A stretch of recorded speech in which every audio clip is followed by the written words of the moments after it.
right, we're rolling. Ooh, we're rolling. Welcome everyone to What Lurks on Channel X, the mini episode. Mini episode. Our first of possible many minis. Mini Minis. Yeah. So, as promised, our wonderful co-host here, Lindsay, has actually read. She read the books. Okay, let's not go all the way with that. All right. I'm going to be honest here. I read part of the book. All right. Well, okay. So for those who aren't aware, in our last episode, we discussed whether or not H H Holmes was actually Jack the Ripper. I was really excited about it. There is a man named Jeff Mudgett who claims to be the great-great-great-grandson? No, great-grandson. Oh, now it's great-grandson. No, he is the great-grandson. He is like confirmed. Yes. Confirmed. 100% confirmed. Yes. He is the great-grandson with Mudgett's first wife, Clara, I believe, or Claire. Okay. The one he married up in New Hampshire before all of the chaos ensued. Okay, so this man is legitimately the great-grandson of H H Holmes, yes. Herman Mudgett. Yes, Herman Webster Mudgett. Herman Webster Mudgett. And he did a TED Talk, which was my main source of information. Yep. Discussing the possible fact that H H Holmes may have been Jack the Ripper. Yes. And he wrote a book called Bloodlines, right? Bloodstains. Called Bloodstains, about which he says is his journey into discovering this. And he tells this whole anecdote about what it was like finding out that your family has such a sordid history, and he gets into all that blah, blah, blah stuff. And then he goes on to his... Now, the TED Talk was a 20-minute recap, which was really about 12 minutes, because the first 8 minutes or so, he just kind of talks. It was him laying out the discovery. And yeah. So he basically summed it all up in about 12 minutes, his evidence of H H Holmes being Jack the Ripper. Yeah. Now, the first thing you wonder is, how is this not more well known? Okay.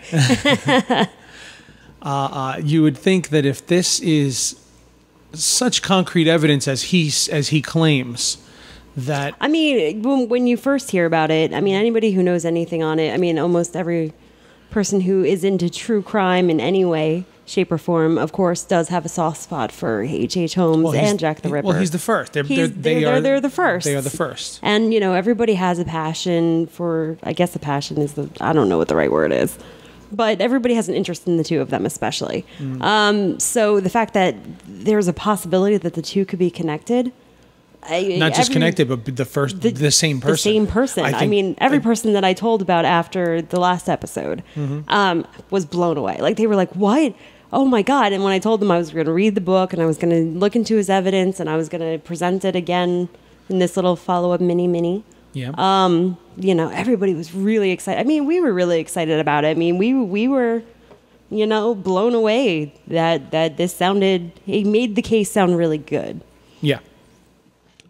Unfortunately. Unfortunately. Well, I think I want to take a moment and maybe apologize to any of our listeners if they went out and they were like, this Bloodstained books is going to prove it all. Because that's what I thought when I got a wonderful, wonderful copy on my Amazon Kindle. And I dove into the book and I was really excited, and I'm like, I'm reading along, and how they found out at a family dinner, the whole family is gathered, and and it's told to the family, and I'm completely caught up in this tale, and I'm reading along, and so essentially, I'll tell this story the way the book tells the story. His grandmother had a belief that the family was actually connected to General Lee.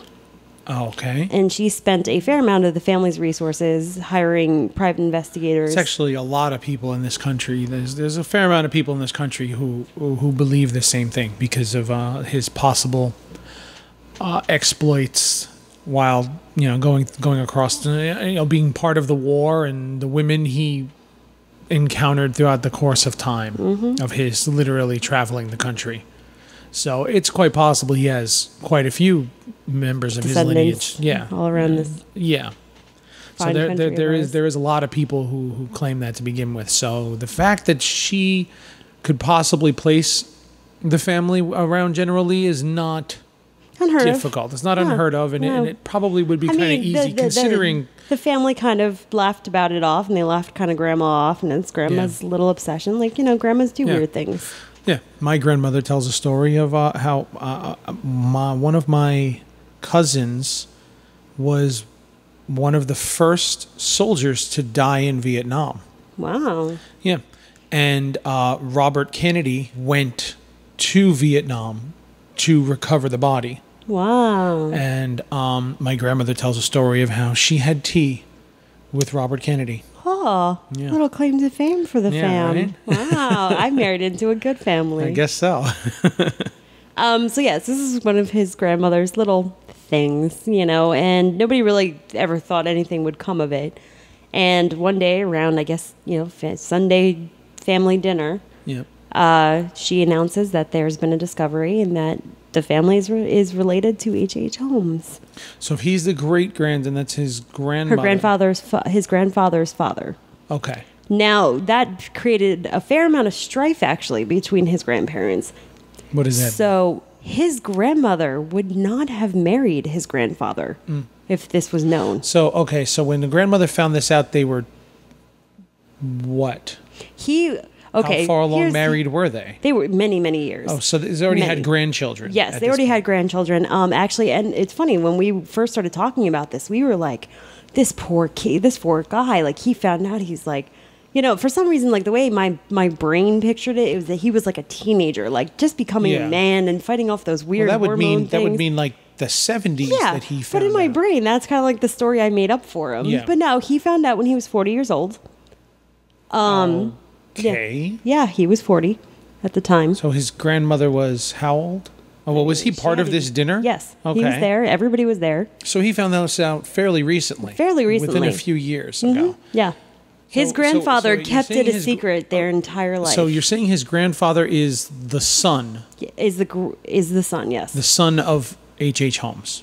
Yes. He's got to be over 100 years old. He could be. I mean, when was H H Holmes put to death? H H Holmes was put to death in the 1890s, I believe. Okay. That doesn't make any sense. That doesn't make any sense. So maybe he's the great-great-grandson. Yeah, if he was... So maybe great-great-grandson. Yeah, maybe he's the great-great-grandson. Yeah, I heard great-great and great-great-great-grandson. Yeah.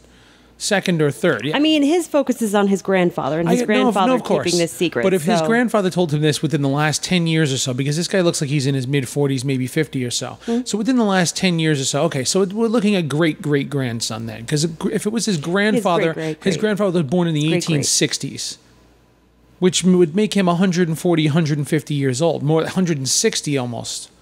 Be 155 years old, approximately. Okay. If he was born in the 1860s, that's 150 years ago. So, okay, so great-great-grandson, possibly even another... Yeah, you're right, because she became pregnant in...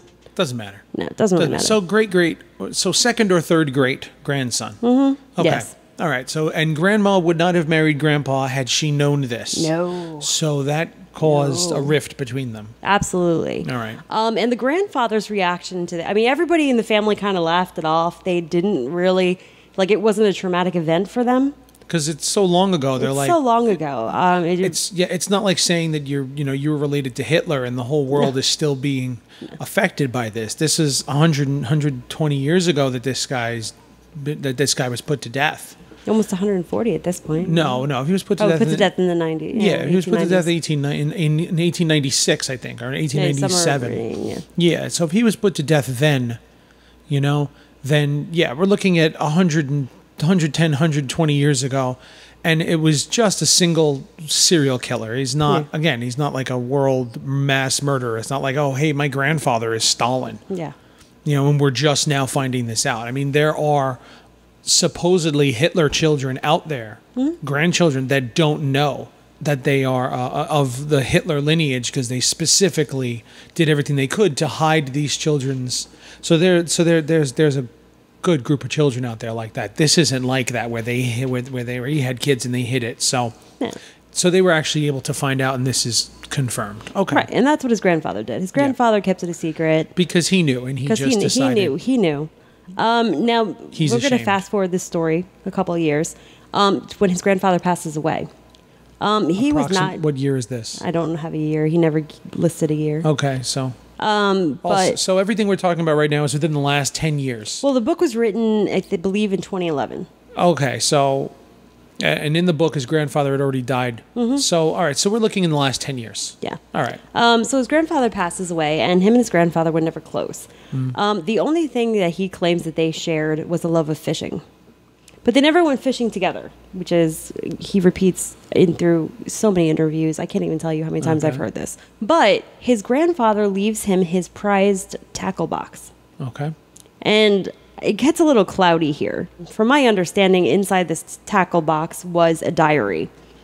And it is the diary of his grandfather. Now, I'm not really sure where fiction begins and reality ends with this, but essentially... Now, okay, so wait. Now, first off, you say that because... Unfortunately, we're relying on Jeff Mudgett's accounts here. And what is the problem with Jeff Mudgett's accounts? Jeff Mudgett's accounts are mostly in the book. A lot of the interviewers just don't ask this question. So as Jeff tells the story in Bloodstains... Let's just be clear. Let's just be clear then, because you're kind of dancing around it. It seems like what you've basically discovered is this Bloodstains book is mostly fictional. It's mostly fictional, and it's a fictionalized account of him discovering this. It's fiction. It's a work of fiction. Yeah. There are some elements. It's a very biased, very personal journey story of what he went through. So essentially, as I was saying, he finds this diary inside this fishing tackle box. I don't know how big a tackle box is, but apparently there's diaries in it. And through the Bloodstains... They're not that big, but okay. Through the Bloodstains book, essentially, the beginning of the book is he finds these diaries. And, he doesn't really think much of it, and he puts it aside. Diaries? Diaries. Multiples. In one tackle box. Yes. This is a pretty big tackle box. Yeah. Well, welcome to the world of Jeff Mudgett. Okay. Everything just sounds a little bit off. So he finds these diaries, doesn't think much of it, and he throws it to the side and puts it in a box that winds up in his garage. Then a strange force one day captures him and calls him to the garage. And he's psychic now. The box falls or something like that onto him, and the diaries... Onto him? Like it falls and hits him? Like it falls and hits him. Like he slammed the door too hard and it fell off the shelf and hit him. Essentially, yeah. And I don't remember if there was like a power out and he's looking for a flashlight. There's something that led him to the garage. He put some sort of mystic undertone to the situation. So he rediscovers the diaries. And he sits there and he starts to read. And in the dark. In the dark. Is he in the garage? He's in the garage in the dark at night. He's sitting in the garage. He's got a lump on his head. He in his account, he is sitting on the cold garage floor in the dark. In the dark, reading this diary. This 120-year-old diary. Yeah. And as he's reading the diary, he's kind of like, oh, this is messed up. And he starts flipping through. And eventually a page catches his eye. And the diary is dated something Did it have nudie pictures in it? It did not have nudie pictures. There were no nudies? No. So there's an entry dated 1951. 1951. 1951. That's been kept in a tackle box along with other diaries that is in the garage that hit him in the head. Yeah, we're sitting on the cold garage floor. It's damp, it's dark, and we're drawn to this diary and this entry dated 1951. In which the author describes... Was this book written by Anne Rice? It's a little bit Anne Rice, a little Stephen King, and a little I don't even know what. So essentially, this 1951 entry is about the author sees a young boy and his mother. And as the author describes... The author is... Well, we come to find out that... Yeah. We come to find out, of course, the author is supposedly H H Holmes. Uh-huh. So he, is claiming H H Holmes discovered him as a boy. Him, Jeff Mudgett. In 1850? No, in 1950. Oh, 1950. 1950. So 70-something years. Okay, I thought you said 1850. No. Okay. But essentially, we're saying H. H. Holmes is alive and wandering the streets in 1951. H. H. Holmes was born in what year? He would have been in his 20s in 1860. So around 1840. This story says in 1951. Mm-hmm. This diary claims that he came. So his diary is supposedly written by H. H. Holmes. Yes. Who is now 90 years old. Mm-hmm. In 1951, mm-hmm. H. H. Holmes would be 90. Yes. Uh-huh. Uh-huh. Okay, so the diary says... The diary is an account of a day, of an incident where he comes across this boy and his mother, and he approaches the boy and he touches him. That's totally inappropriate. Completely inappropriate, but not in that way. But essentially, as he's reading this diary, Jeff Mudgett figures out that this is him. It's his mother. It's a description of his mother and him as a boy. So now he's drawn into these diaries. And he spends the next few days obsessively reading these diaries, unable to put them down. And as the story goes on, evil lurks into Jeff Mudgett's life. He begins hearing a voice that he can only account as his grandfather. The voice essentially begins causing him pain and causing him nightmares and actually torturing him mentally. Jeff Mudgett was born in 1957. So 57, when he was 40, when he found out about his grandfather. Then it would have been 97 that he found out. So he's 59 years old right now. Okay, so yeah, the book does begin as it announces here in the year 1861. Herman Mudgett, the author of this pages, was born. So 1861 is when Holmes was born. Yeah. In order for him to have seen Jeff Mudgett at all, H. H. Holmes would have to have lived to be at least 96 years old. Okay, 1960. 1960. So H. H. Holmes is 99 years old. 99 years old. When he apparently encounters his great-great-grandson, Jeff Mudgett, yes. and his mother. So this entry is dated 1960. 1960. Okay. All right, so correction. Sorry about that. Entry is dated 1960. Jeff Mudgett is 3 years old at the most, mm-hmm. and supposedly H. H. Holmes encounters them. Yes. And we come to believe with the author that incident is when the evil was put into Jeff Mudgett. So Jeff is now evil. Apparently a touch of evil was spread from one man to the other. Is Jeff Mudgett trying to say that he's a murderer too now? No, he doesn't go that far. But is he like covertly saying this without saying it then? If the touch of evil went from one to him... It's almost like the doorway was open between the two, more than a touch of evil. I guess I misspoke. That was when the doorway between the two was opened. Because essentially, blood stains... I only got to chapter 11. I'm sorry, folks. I just couldn't do it. And you went bankrupt. I did. No, it just got to the point where, like, when the book started possessing him, essentially. Oh, Jesus. When he started almost experiencing missing time, when this voice of his great-grandfather would take over, he went through a very vivid description of the voice, essentially, in his mind, trapping him in a casket and taunting him from the outside.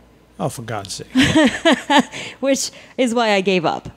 This book was not at all what I was expecting. You were expecting a biography of sorts. Yeah. Autobiographical timeline. Yeah, or even a presentation of something. Yeah, you were expecting a factual account of things, right. And this is... Now, apparently what I did... I've listened to a couple of interviews with Jeff Mudgett now at this point.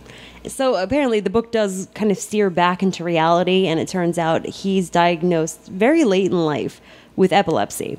Uh-huh. And these visions were supposedly some side effect of the seizures he was experiencing. Okay, that's, I guess, believable. That kind of puts him back into the realm of believability then, because he's saying, all right, well, I wasn't really possessed. I was actually just having fucking seizures. Yeah.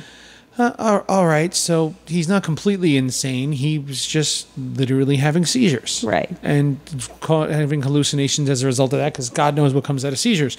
Eric should be here for this. So essentially, yes, that is the story of Bloodstains. Oh. Unfortunately, I don't really know how it ends, but because you just gave up. I couldn't do it. I'm sorry, folks. I couldn't. I tried and is I it at least well written? No. Really? No.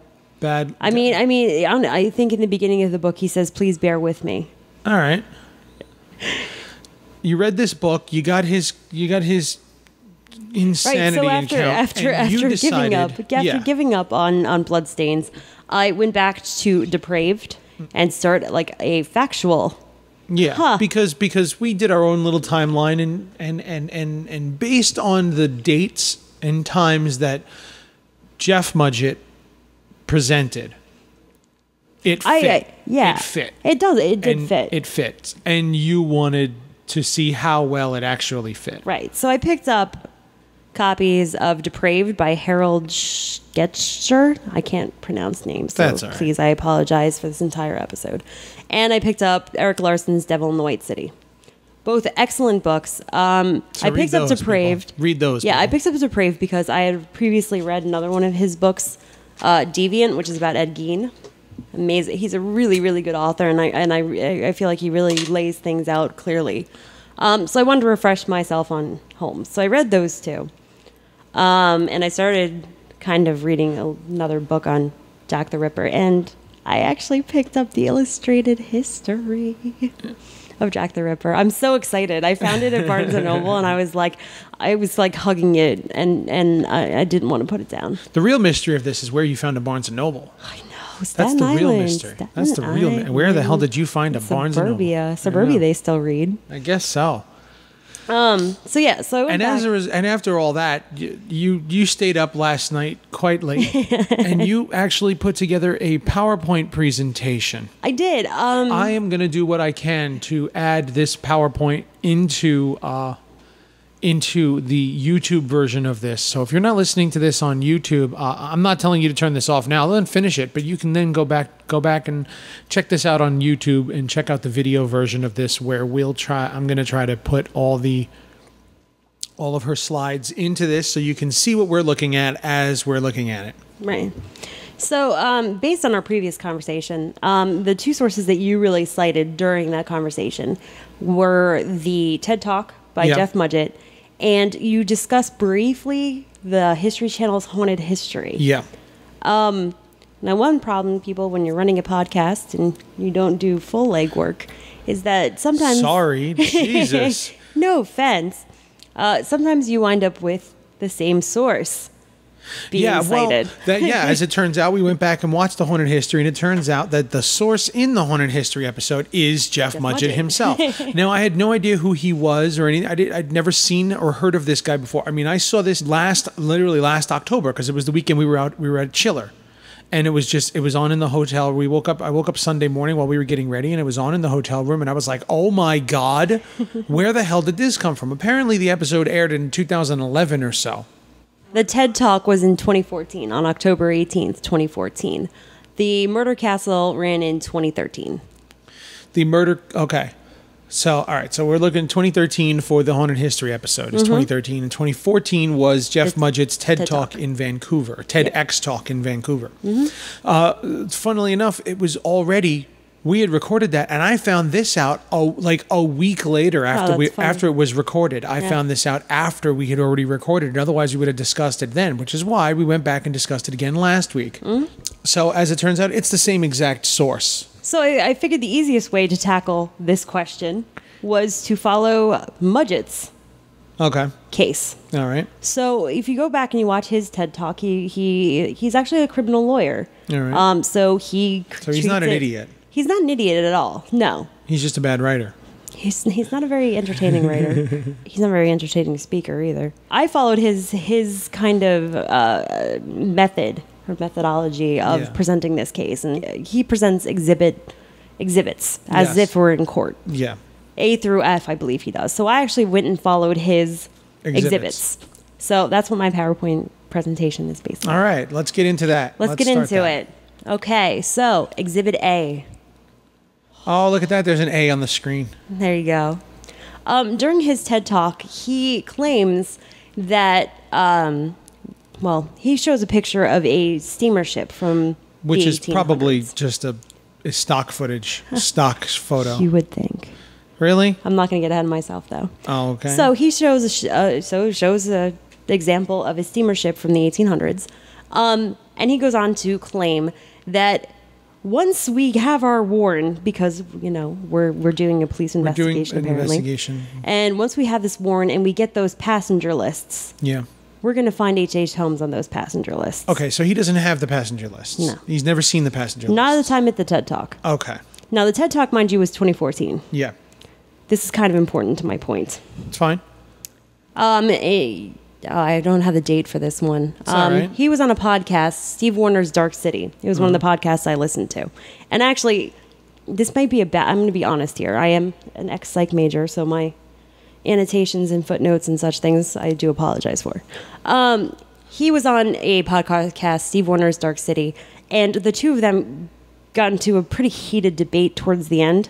And Jeff Mudgett told him that he cannot use the, not the footage, but the recording. He did not want him to air the podcast. To air the podcast. Why? They got into a very heated debate about the evidence and the lack of evidence that Jeff was... And Jeff didn't like how he made him look. No.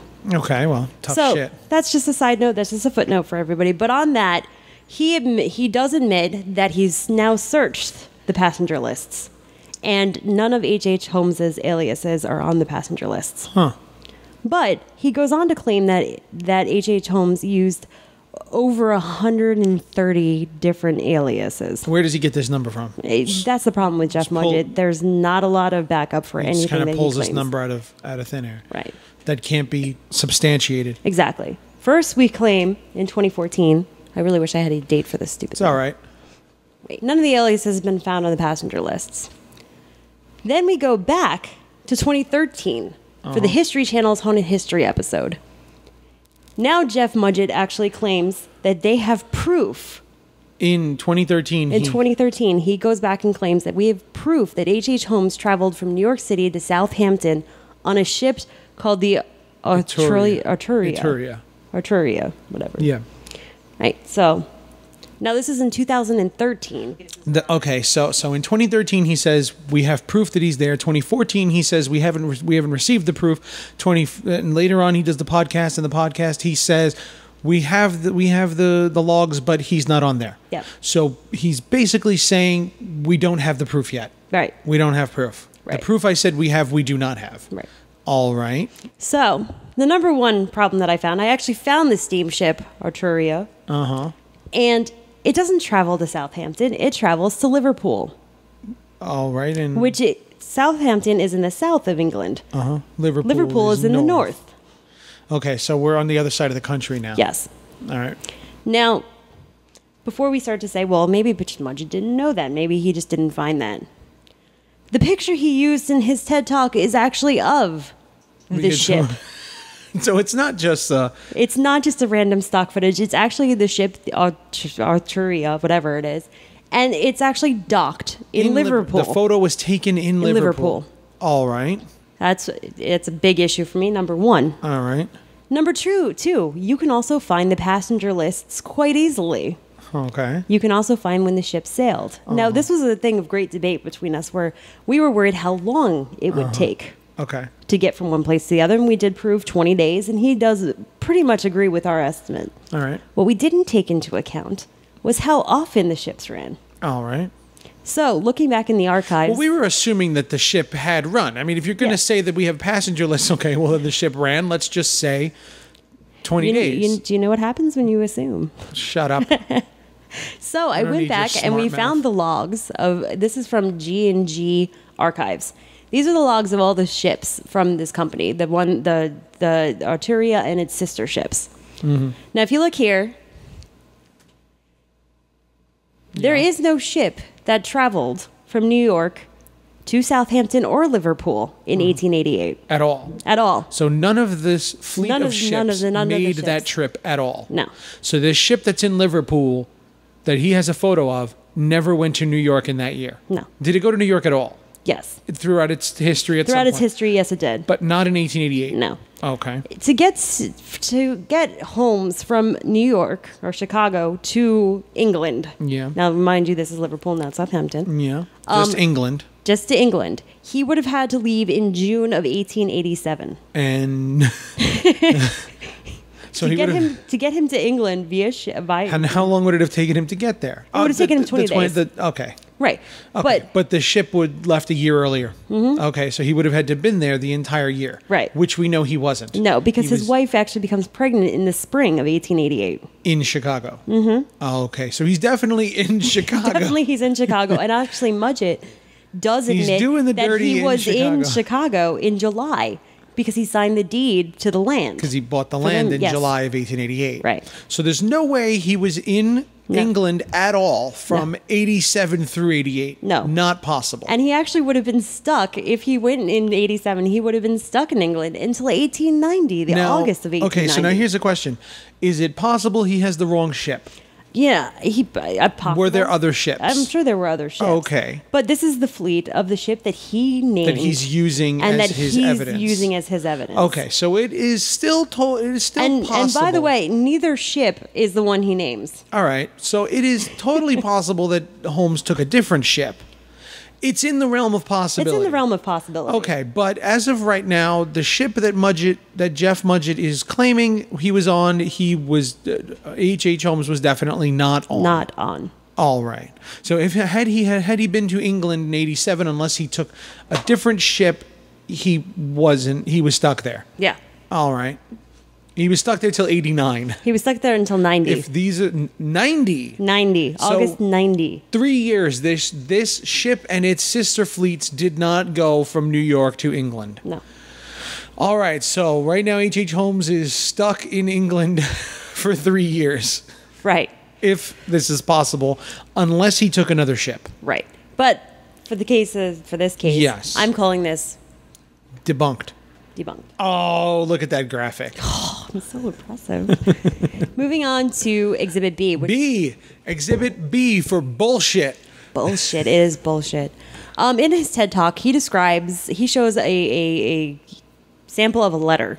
And he claims that this is a letter from H H Holmes to his lawyer while he's in jail years after the murder. In what year approximately? 1890. 1890. Okay. Mm-hmm.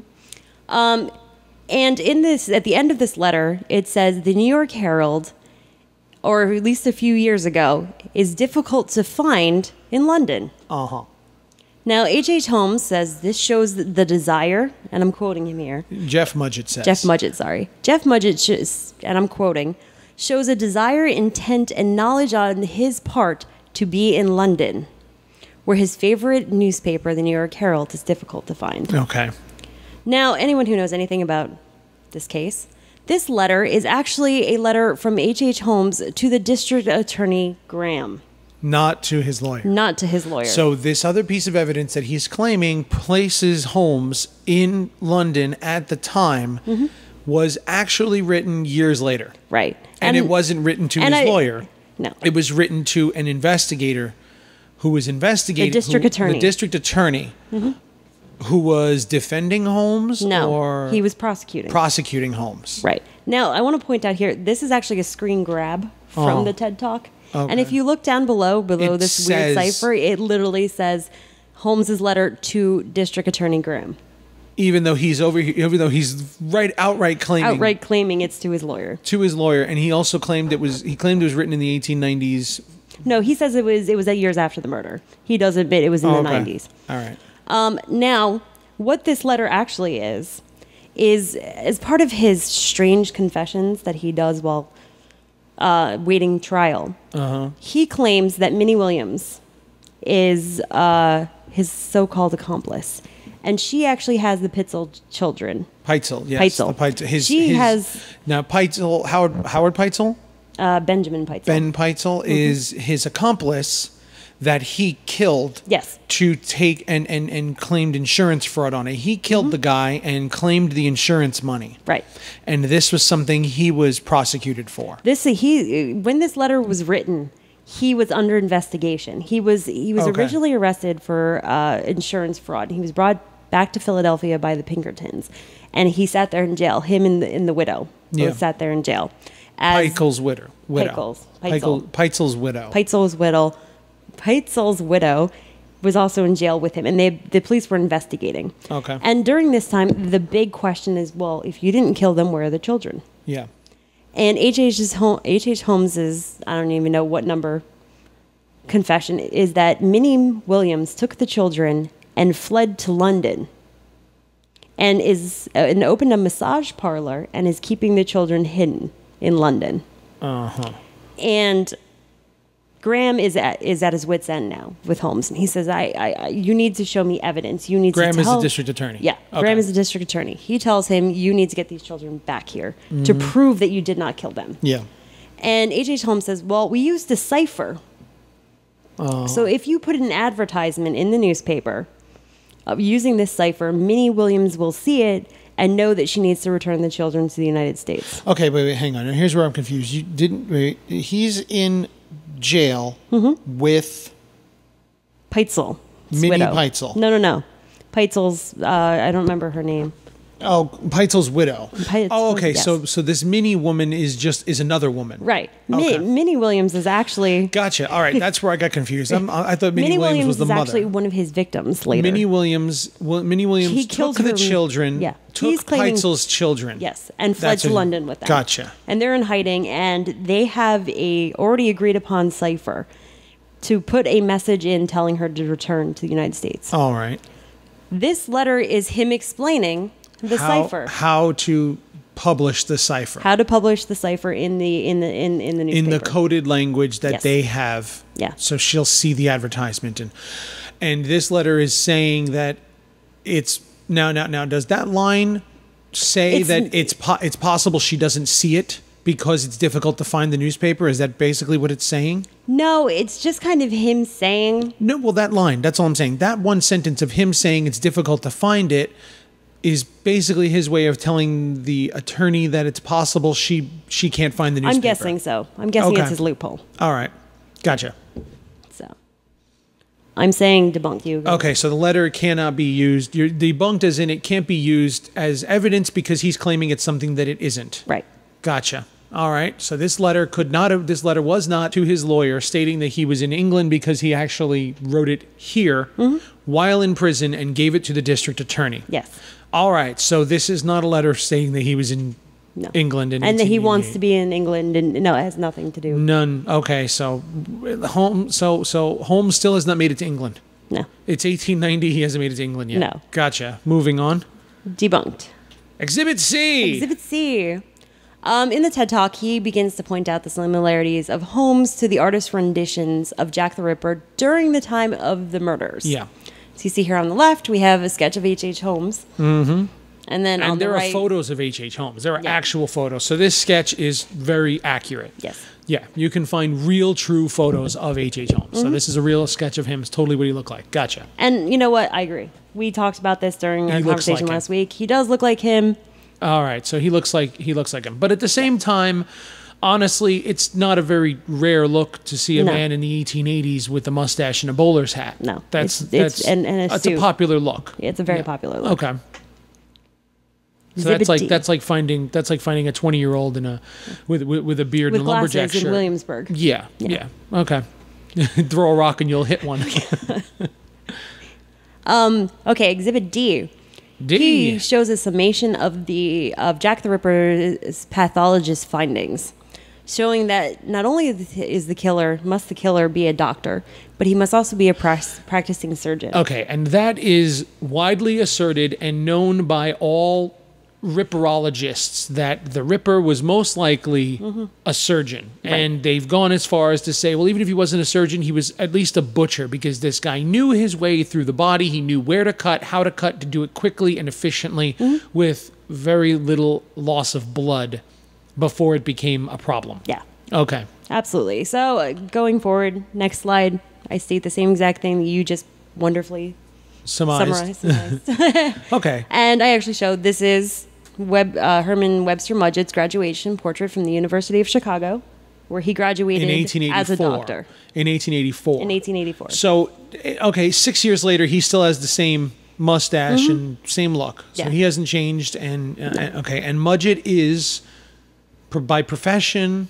He's a doctor. He is a doctor. He is a doctor. So it's possible. So he fits the description and the possible knowledge that Jack the Ripper would have had to had to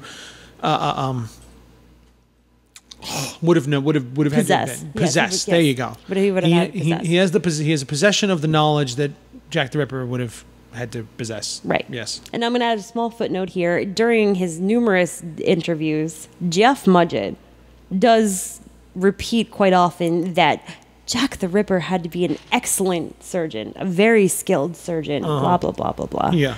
Now, I actually found a quote from one of Herman Mudgett's instructors that from the University of Chicago, of Michigan. Yeah. Saying, I remember him as a mild, inoffensive student of ordinary ability.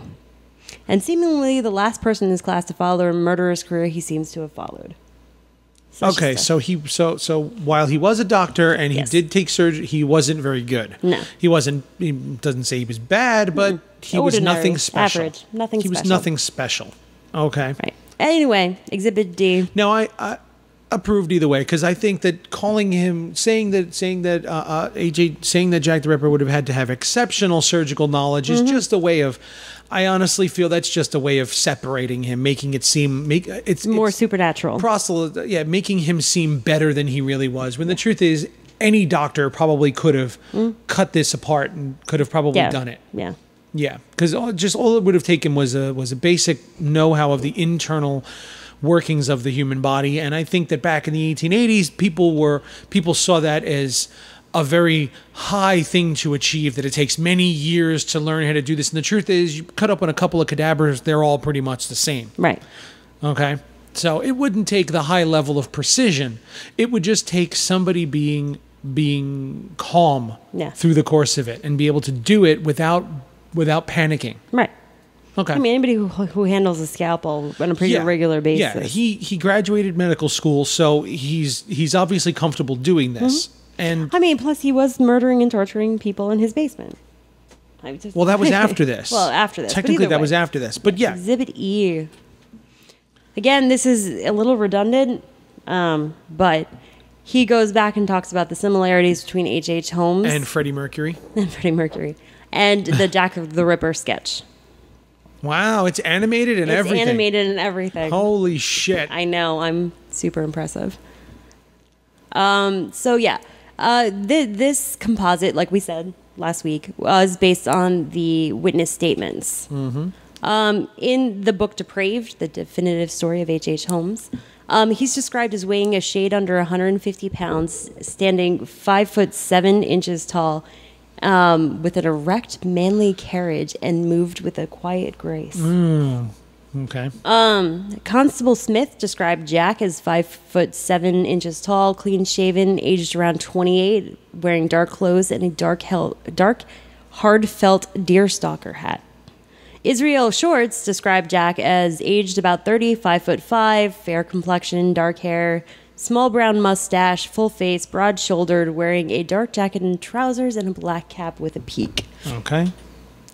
Joseph Laundrie, one of the most believed accounts, described Jack as age 34 or 35, height 5'6", complexion pale, dark eyes, eyelashes, slight mustache, curled up at each end. Slightly different mustache. So this is like total villain. Yeah. And dark hair, a respectable appearance, walked very sharp. Okay. And Thomas Ede described Jack as being 5'8" in height, about 35 years of age, with a dark mustache and whiskers. He walked as though he had a stiff knee, and he had a fearful look about the eyes. All right. So one of the One of them claims he was clean shaven, didn't have any facial hair, but the others all say that there was a mustache, all approximately the same age, same height, and same build, and same walk. Yes. Okay. Now, the first account does account for everything but the mustache as well. Same build, same age, same walk, same everything, same demeanor, but no mustache. Yeah. Okay. But either way, I think we both agree. Okay. Approved. Yes, approved. He fits the description of Jack the Ripper. Yeah. All right. Moving on to Exhibit F.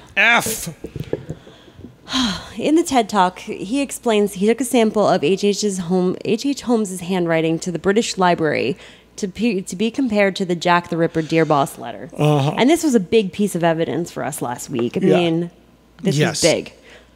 So again, I have to point out the inconsistencies. No, that's fine. For a criminal lawyer, I'm not very impressed with Mudgett. So in the TED Talk, like I said, he does claim that he presents this to the British Library. And the British Library's professional opinion that the two letters were indeed written by the same hand. The Jack the Ripper letter and Mudgett's letter to the district attorney. No, this is actually written to Peitzel's widow. This letter. Oh. He doesn't say it. He just says it's a letter. Okay. But this is the Dear Boss letter on the right. That's okay. Holmes' Same letter. handwriting. Definitely written by Holmes, though. Yes, the professional opinion from supposedly the British Library was that they were written in the same hand. All right. So quite possibly the same person. So, as we said last week. Right. Now, actually, the woman who actually... Okay. Okay. So this is what he's claiming. That's what he's claiming. Oh, okay. Now we'll get to reality. Yeah, now reality. All right. Reality sets in. And if you look down here, there's Margaret Webb. I looked for Margaret Webb. Yeah. And she's an independent document examiner. She is not with the British Library. So she's just some woman. She was actually, he claims that she was recommended by the British Library, but she is not in any way associated with the British Library. Okay. Number one. I did find a very few newspaper articles for what this was, somebody claiming. I mean, usually this gets a lot of press. And I really couldn't find a lot. All right. I did find an article in the Lacuna's Daily Sun. Laconia Daily Sun. Daily Sun. Which stated that her conclusions were lambasted in the press because she's a graphologist and not solely a handwriting expert. All right. Now, that means nothing to me. So I looked it up. In her signature, at the end of her name, there's this little parentheses DIP. DIP is shorthand for the British Institute of Graphologists. DIP stands for British Institute of Graphologists? Listen, they're fucking British. What do you want from me? I thought the same thing. I didn't understand it. But essentially, graphology is the analysis of the physical characteristics and patterns of handwriting to indicate the psychological state of the person. So literally, this is if you write in small letters, you are thought to be shy and not very confident. All right. According to graphology, if you sign your signature with the two first letters is very large, you're very full of yourself. All right. It's generally considered a pseudoscience. All right. It's often very incorrectly used to refer to forensic document examination, and it's been controversial for probably the last century. So for all the people who scientifically inspect documents, graphology means nothing to them. Is why they are not taken very seriously. Gotcha. It's like astrology to an astronomer. Because professional opinions are not admissible in court, he found an alternative software program developed by the University of Buffalo. This software determined a 96.75% scenario that the styles are similar. And that's what we said last week. Blew our minds. Yeah. Now, I want to add a quick side note to this. During the podcast with Steve Warner's Dark City, Mudgett does add on to this, and he does admit that the scientists of the University of Buffalo did say that they would need to recode the software in order to read the cursive font that was used during the time to really ensure the accuracy and before they would officially stand behind their findings. Okay, so you're saying that the software is, while it's coming up saying it's accurate, it's not as accurate as it could be. No. The software could be better. He also claimed that this software was used by the Department of Justice. Yeah. And and what did you find out that this software is actually used? What I actually found out is that you could download this software. So it's not Department of Justice proprietary software. No, I mean it was developed. They're not using this in criminology. No, it's not used. I could not find any evidence of it used in criminal cases. It's the same thing as the handwriting specialist. So this is some private guy who made some private whatever fund that's creating this program to do this sort of thing, but it's not used professionally. It's not used. It's not admissible in court. I mean, he even said it wasn't admissible. He said that graphologist that he said that she was not admissible in court because it's a person. So he went to a place that uses computers to do this, and he says that the Department of Justice uses this, and he's lying. They want to use it. It's still heavily in testing. In fact, because it's still subject to human error. The computer only knows what you tell it. Yeah, I actually went and found a study, a 2010 study from the Netherlands Forensic Institute, where they performed a blind study comparing this software, which is Cedar Fox. Cedar Fox is the name of it. And it did a blind study between the software and QDE examiners. Now, QDE examiners are question document examination examiners. This is actually the scientific version of handwriting analysis. This is the one that pays attention to all the like, how hard did you press down? Yeah. It's actually the science. There's actually science to this version of it. Of course there is. And he actually found that the examiners were correct more often than the software was. Because the software doesn't have the same ability to pay attention to the smaller differences. Because the computer doesn't understand what it's like to hold a pen. Yeah. Okay. So the computer just doesn't take that into account. It only knows what you tell it. You can't. Basically, you're saying that this software needs an AI engine of sorts, and all it's doing is running. It's running the software based on what you tell it, but it's not able to learn from by going through the entire document you pick up on it, and you realize that later on in the document, well, you've been writing for 10 pages, your hand's probably tired, there's little subtle changes that are going to occur. That computer is going to take the last page of, say, a 20-page document and say it's written by a different person than the first page, even though it's just simply because it's not taking something like fatigue into account. Yeah, and that's just as an example. And that's exactly what he actually admits to. He actually admits in his TED Talk that if anyone in the audience was to write 2 letters right there, right then, and he was to submit them to the computer, and it would come up separately, you would not get the same accuracy. And I said that, and you guys said, well, wait a minute, no, that's not possible. Yeah. But what he's saying is that's because that's how the computer works. Yeah. So a personal handwriting expert would probably look at it and go, yes, that's the same exact person. But a computer is not taking into account the different possible when you move, did you move the page, or did you move your arm to write on the separate piece of paper? What caused the slant? Was there a bump in the table? Exactly. It doesn't take into account environmental factors at all. No. All right. It just doesn't know how. So the computer could, even though it says 96%, it's saying it's 90%. Pretty fucking high. It's 96% similar. But the problem, the main problems with the software is finding the differences in similar handwritings. I mean, because if you look at them, they look somewhat similar. I mean, to my untrained eye, I'm like, okay, they kind of look alike. Yeah, but we don't know what the fuck we're looking for either. I don't know what the hell I'm looking at. Yeah. But so essentially, the computer's doing essentially the same thing that I just did. Yeah. It was like, yeah, it's similar, but the computer doesn't have any of the background. Reasoning. Yeah. And there's the reasoning. No reasoning behind it. To work out the differences. Gotcha. It's running an algorithm. Yeah, exactly. All right.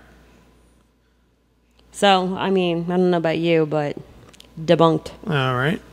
And that is the end. That's the end. That's the end. That was the end of his TED Talks. That was all the evidence that he really put forth was the claim that he was on a ship. So the only things are, yes. So basically the only part of this that fits is that he looks similar. He looks like Jack the Ripper, and that's it. That's it. Based on the evidence presented, there's no way Holmes was in England. No. The letter that claims he was in England was written while he was in prison. The handwriting software itself that proves it was written by the same person is good flawed. chance it's flawed and could quite possibly be very wrong. His so-called expert is not really a scientific expert. She's not an accredited expert. No. She's just.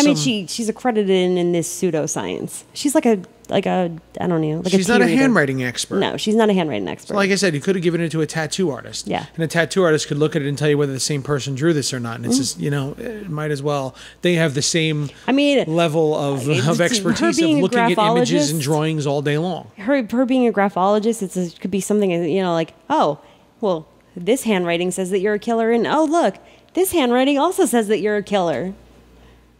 I don't know. I see. I mean, that's essentially it's like psychology. It's all based upon personal. Yeah.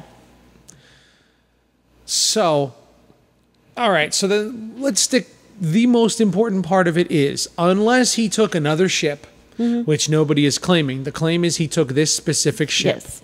The only way to place him in England is for him to have taken a different ship. And there's no evidence whatsoever that he was on any ship at all to begin with. No. In 1888. Most of the sources that I've read up on, no one can even put him in London at all for any reason.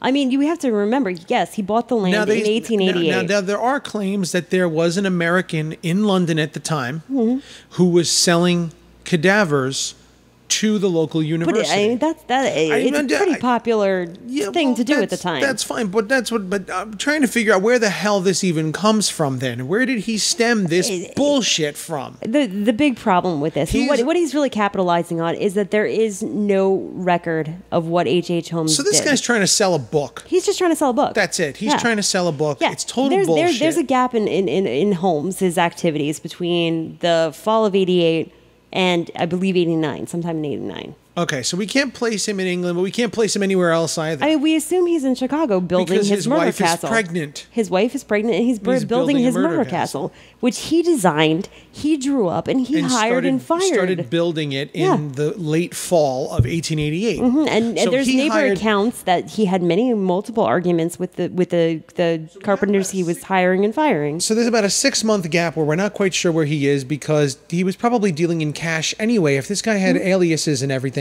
he's probably dealing in cash. We have no reason. So there's no real written record of him doing anything specific to him. He still owned the pharmacy. He still worked at the pharmacy. But there's just that he did nothing that was worthwhile of documenting. Yeah. There's no documents. But there's no real reason to believe that he left Chicago. I mean, the only real case that you could make is that in Chicago during the winter, people don't build because it's winter. Yeah, but again, the murder castle started construction in late 1888. So it's possible most likely they started construction around November. The winter rolled in and they said, all right, we're done until April. Yeah. But he still worked at the pharmacy. He still owned the pharmacy. There's no record of him hiring another pharmacist. Nobody mentions that another pharmacist came in. So there's no real reason to believe that he left Chicago. So he has no reason to go to England to begin with, unless the only reason he has to go to England is literally to start practicing killing people. Yeah, because he knew he was building this fucking thing. Right. But I mean, he could have traveled to the Midwest. He could have gone to New York City and murdered some people. He could have gone to the side of one of the lakes and he could have gone anywhere to murder somebody. He could have crossed the fucking lake and killed some people. To go through like a 10-day travel into London, leaving his pregnant wife and his job, and it was quite expensive, these ships.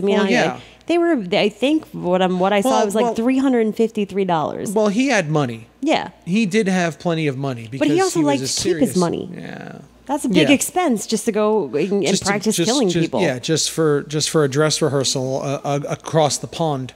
So really, yes, all I could ever find, the only person who claims that he left Chicago and went to London is Jeff Mudgett. That's it.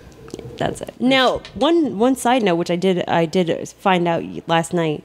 If you go to Jeff Mudgett's Bloodstains the Book website, there are 2 more parts coming. Oh, for love of God. So that's what it... So he's just trying to sell a book. And he's also trying to make it into a movie. Well, you can't fault the guy for that, but... final summation, Jeff Mudgett is full of shit. Yep. Debunk that punk. He is full of shit. So that makes our entire. That makes. I'm sad. I'm really sad. I was really excited last week, and I was like, really psyched for this, and I was like, this is going to be awesome. I didn't want to be this person who was like, and this and this and this, but you know, one thing I do have to say. Look, you're a party pooper. Get over it. Learn to deal with it. Live with it. Lame. You are the party pooper. You have destroyed the hopes and dreams. Me and my presentation of all of us. Walked all over forever. Stomped it into the ground. Destroyed. There is nothing left. You've just. The one thing I do have to say though is Jeff Mudgett does have a lot of his grandfather in him. Maybe not the murdering part, but. He is a serious con man. He's a serious con man. He is a snake oil salesman. Yeah. So maybe that's what transferred through him when that 99-year-old man touched him. Maybe that's what transferred through him. It wasn't so much evil, but the ability to lie his ass off. The ability to lie his ass off with a straight face to an audience of Ted. Yeah, I mean, he's a lawyer. Like the fact that, like, in a week's worth of internet research and a couple of books, I was able to debunk this. It's kind of like not very. Yeah, he doesn't have very solid. No, I would not want him defending me on anything. Okay, so anybody who gets Jeff Mudgett as their public defender, turn him down and defend yourself, because he obviously doesn't know what he's doing. Take a page out of Holmes's book and defend yourself. You defend yourself, yeah. Or William Ing. William Ing. Yeah, William Ing, right? Something Ing. Charles Ing. Charles Ing. Defend yourself 17 times and let the state of California spend $20 million defending, prosecuting you for 10 years. Well, that sucks, but hey, fuck it. He's a lying sack of shit. Mm-hmm. This guy's a fucking liar. Mm-hmm. Outright bullshit. We're calling bullshit. Bullshit. I wish I had a bullshit detector, like one of those little buttons that bullshit. You can put that Total bullshit. I will. You gotta put I'll put it. I'll put it in there. Well, that's been a wonderful update. You've again crushed our dreams. Thanks so much for being a horrible, horrible person. You're terrible. Our listeners are going to hate you forever. I just get onto the co-host thing, and now you're fucking shit up. Fucking shit up. Jesus. I'm bringing stupid presentations and fucking shit up. So, that's gonna do it for this little update mini episode of What Lurks on Channel X, which turned out to be not so mini. Sorry about that. Yeah. So, unlike Jeff Mudgett, I like to be thorough.